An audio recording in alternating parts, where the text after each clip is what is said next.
Hello guys, welcome back to the channel. This is Gab from Tech Tips for Business. For today's video, we are going to be talking about how to get the average line in a graph in Microsoft Excel. Let's get started. First, we need to set up our table. Currently, we have a table of our monthly expenses and electricity bill. Now I have added a new table called the average column. In here, we're going to put the average of the values listed in the electricity bill. All we have to do is type the formula for the average. As for the array that we are going to use, let's go ahead and select the electricity bill.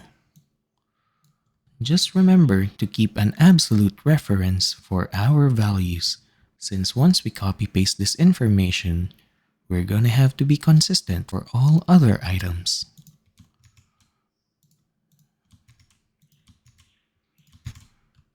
By putting a $sign next to the column letter and row number, we managed to get the absolute reference for our data. Just close the formula up, and there we go. Now, let's copy-paste the whole data. And there we have it. Now that we've done that, let's go ahead and update our graph. All we have to do is click on the graph itself and expand the data reference for our graph.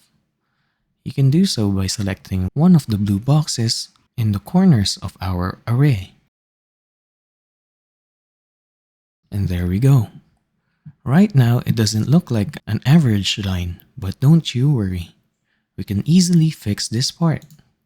All we have to do is right-click on our graph and click on the Change Chart type. Once we click that, go ahead to the bottom of the list and select Combo. By using Combo, we managed to get two graphs at once. One for the bar graph and the other for the line graph. Once we click OK, it should look something like this. And there we have it. This is how we get the average line for our graph in Microsoft Excel.